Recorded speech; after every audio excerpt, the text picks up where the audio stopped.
Julie hears a voice above the greasy spoon chatter. "So, you an artist or something?" She turns to see Frank. "Artist? Hardly. I doodle to escape the banality of Ormond." He stares at her sketch. He seems to recognize himself standing in line for a hot chocolate. "That me?" She feels sudden warmth running up her neck. She already knows before he tells her that he's not from Ormond. He looks different, fun, free, rebellious. He sits beside her and offers to model for her with a laugh. They stare at each other for a long, stretching moment.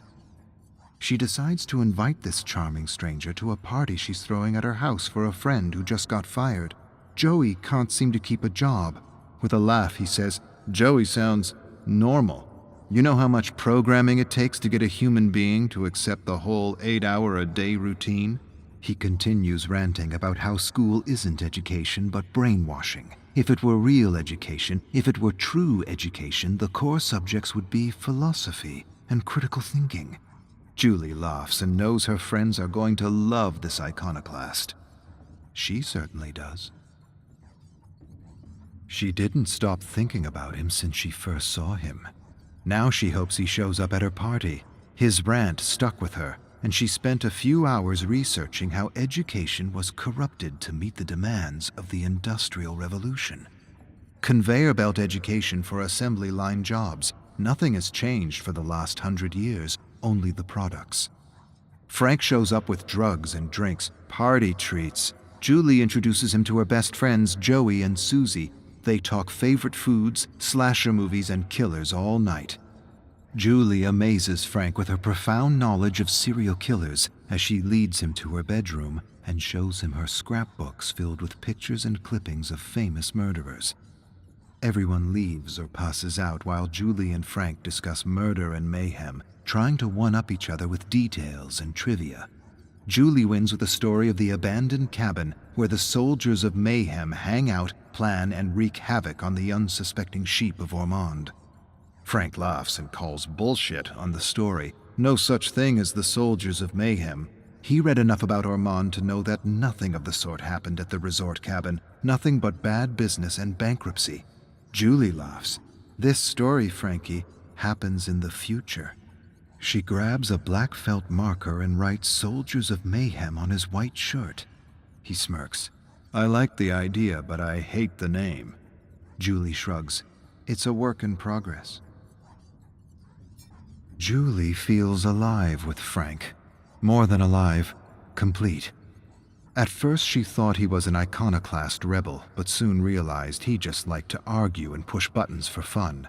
He thrilled as much as she did to smash beliefs and watch people unravel. Not just people, ugly people, he called them. It's the name he gave to those people who need to be right, who always need to be right. They were the easiest to push over the edge.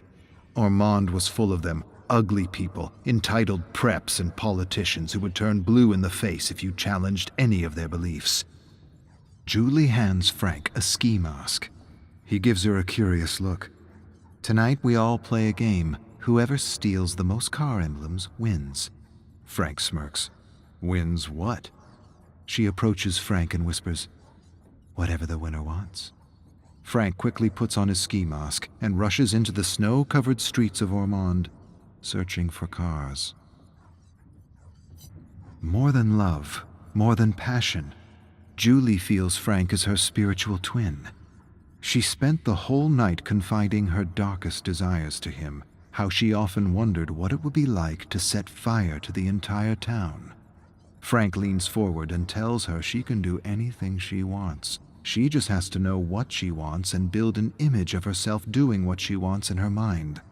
He continues to espouse some weed-induced theory about manipulating the world with thoughts and feelings. The clearer you are about what you want and the more focused you are in imagining it, the faster you rewire the world to your favor. Everyone stares at Frank for a long, dramatic moment. Then they burst out laughing in unison. "Let's all just imagine buckets of money." Frank shakes his head. "Money is dead on its own. Money doesn't inspire the world. Real passion and emotion does. See yourself doing what it is you want to do for the rest of your life with passion, Be clear and focused, and do not waver, and watch the world work in your favor." Another silence. Julie smirks. Frank nods seriously.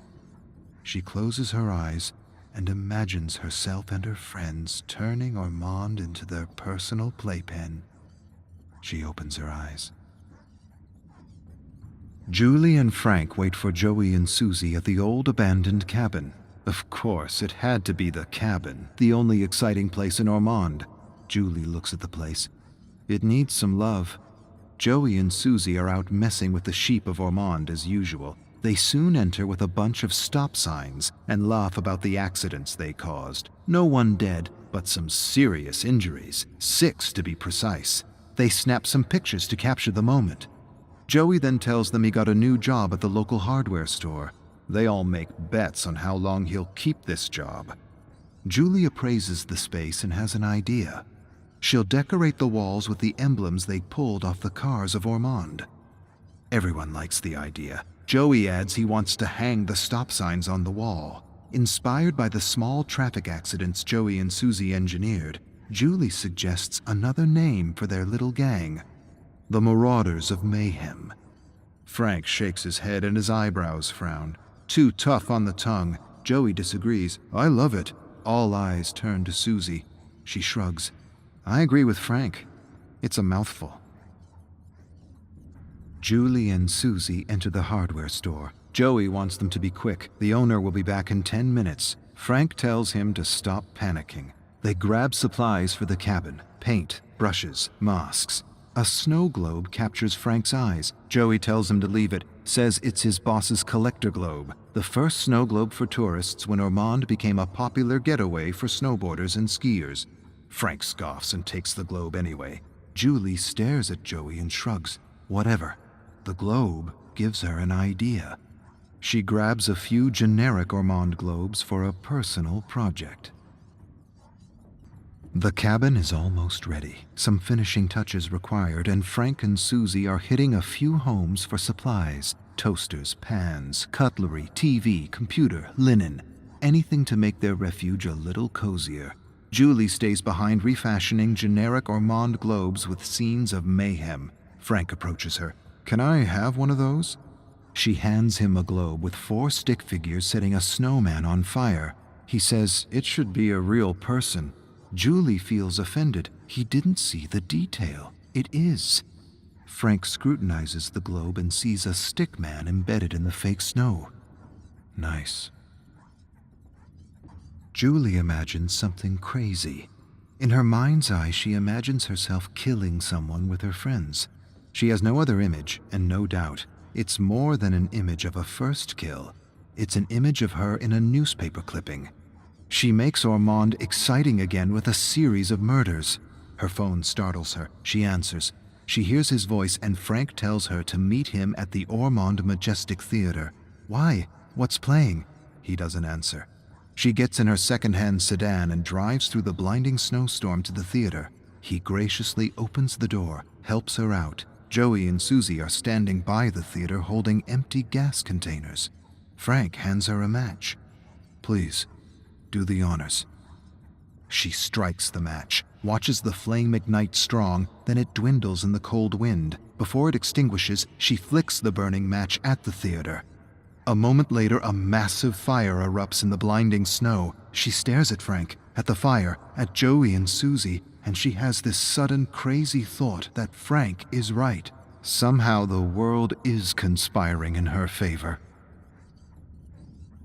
Joey paces the cabin, suggesting names for the group. Susie thinks they need some kind of a costume, like superheroes. Julie laughs. "We trying to be famous?" Frank shrugs. "Why not?" Julie shrugs. "No one ever got famous with petty theft and arson. Maybe we should do something real." Frank leans forward. "What does that mean? Something real?" Julie goes quiet for a moment. She's not sure what she's thinking, or if she's thinking at all, but she wants to feel the thrill she's read about in books. She wants to be more than common, more than ordinary, bigger than life. Frank smiles at her and asks if she thinks she could kill someone. She thinks for a moment. "I could." Frank raises a skeptical eyebrow. After a moment, he says he probably couldn't really kill someone. Julie teases him. Not even for me? He shakes his head. Not even for you. And you? Would you kill for me? She echoes his bullshit answer. Never. He laughs and echoes her. Not even for me? Not even for you.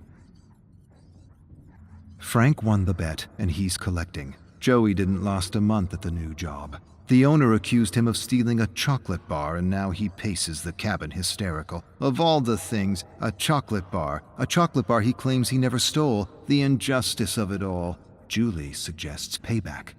Let's break into the store, get some more supplies, set the whole place on fire to let Ormond feel the wrath of the Legion. Joey freezes when he hears the name. Frank raises a curious eyebrow and then nods approvingly. I like it. I like it a lot.